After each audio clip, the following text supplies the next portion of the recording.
Bismillah, salam alaikum. Alors aujourd'hui, durant cette neuvième capsule pédagogique, nous allons parler des icebreakers. Je vais vous présenter deux icebreakers utilisés généralement dans les présentations au début des ateliers, au début des formations et des séminaires. Alors le premier icebreaker s'appelle les quatre motivations. Comme vous pouvez le constater, c'est un icebreaker qui va jauger, qui va évaluer les motivations des participants à votre atelier. Ça s'appelle aussi explorateur, acheteur, vacancier ou prisonnier. Alors, il y a des gens qui veulent comprendre des choses, qui sont curieux, ils veulent satisfaire leur curiosité. Alors, ce sont des explorateurs, ce sont des gens qui viennent à l'atelier par peut-être ils ont entendu parler du sujet, du thème, ils ont entendu parler de vos formations. Donc, ils veulent plus ou moins satisfaire certaines curiosités chez eux. Il y a les acheteurs. Les acheteurs sont des gens qui comprennent de quoi il s'agit, mais ils sont venus acheter, ils sont venus prendre un thème, un chapitre, un module, une séquence précise de votre atelier. Les vacanciers sont des gens qui sont venus en tant que touristes, si vous voulez, dans cet atelier. Pour eux, ils sont beaucoup plus attirés, par exemple, par l'endroit, par la ville, par le paysage, par l'école, par l'endroit, comme je l'ai dit, un hôtel, une ville au bord de la mer, je ne sais pas. Donc, pour eux aussi, c'est une phase de détente par rapport au quotidien, au travail de tous les jours. Donc, ça va leur faire, comme ils disent, un break dans leur vie professionnelle. Le prisonnier, c'est quelqu'un qui a d'autres chats à fouetter. Par exemple, il a du travail, il a du boulot, du travail dans son entreprise, dans son organisation. Il a été forcé à venir à cet atelier, à votre formation.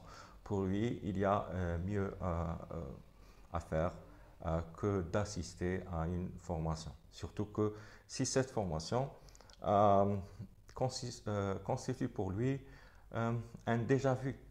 D'accord?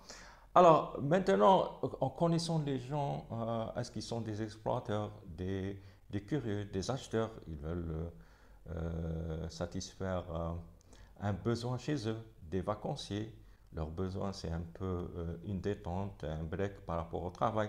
Les prisonniers qui sont forcés à assister chez vous. Alors, comment les connaître? Alors, vous allez distribuer des gommettes, hein, des stickers qui m'aident, hein, comme généralement, c'est des ronds ou là des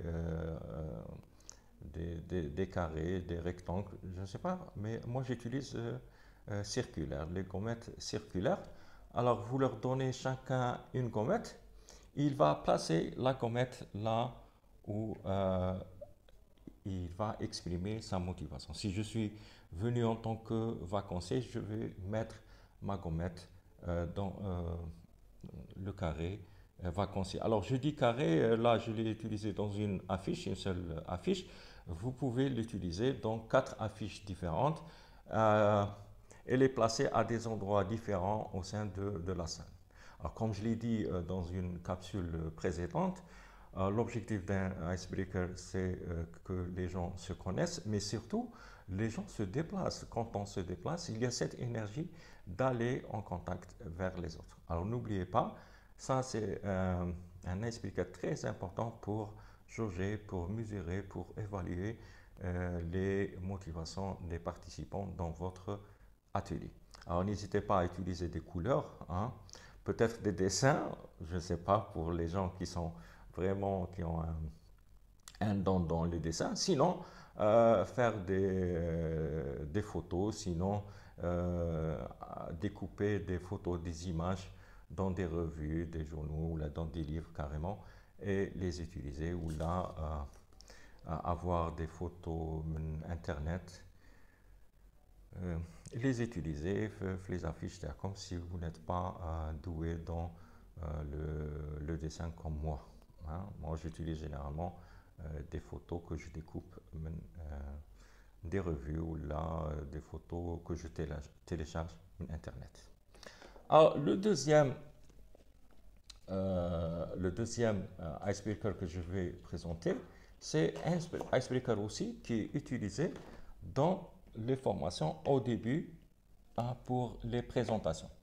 Alors, pour les présentations, généralement, j'utilise, comme vous pouvez le constater, un, une seule affiche avec deux diagonales, hein, tracées au milieu de diagonales. Alors, Win utilise donc quatre espaces différents. Alors, le premier espace est utilisé pour les prénoms. Donc, dans un sous-groupe, par exemple, vous divisez les groupes Tawak Kbir en sous-groupes de 3, 4, 5, voire même 6. Alors, généralement, de 4 à 5, c'est excellent.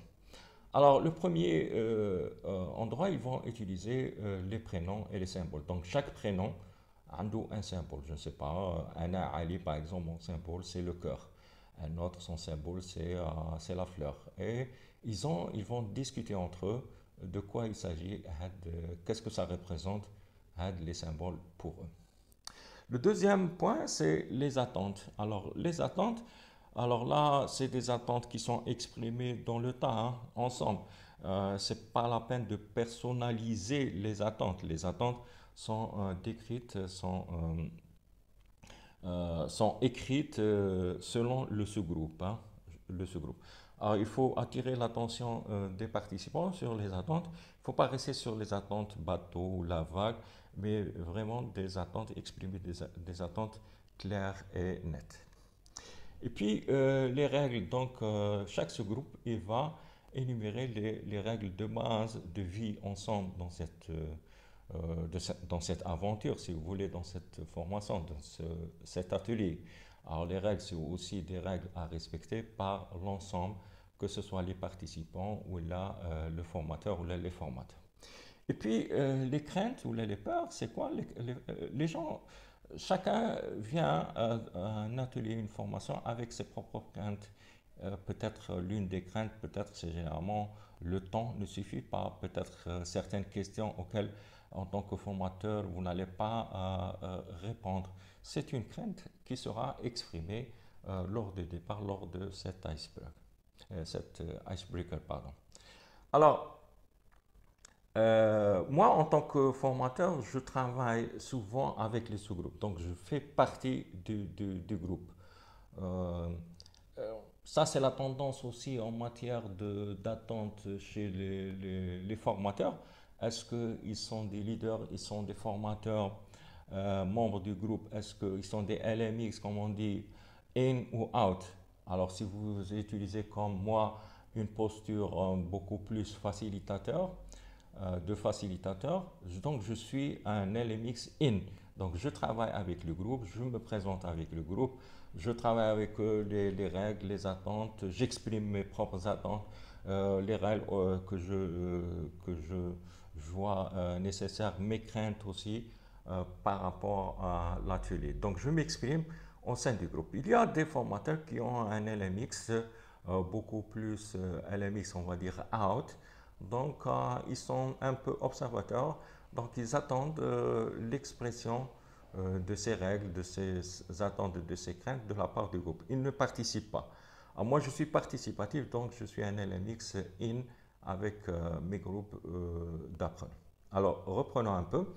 Alors, nous avons vu les présentations sur quatre coins, quatre points essentiels. Le prénom, chaque prénom avec symbole, les attentes des participants, faites attention, les attentes, mais les bateau ou la vague, des règles qu'il faut toujours afficher avec les attentes durant l'atelier, et les craintes. Le tableau sera affiché durant toute la durée de la formation. Et puis, je ferai aussi les quatre motivations de base chez nos participants. Explorateur curieux, acheteur, il est venu pour quelque chose, vacancier, c'est un break, et prisonnier, il est forcé. Voilà, merci beaucoup, beaucoup pour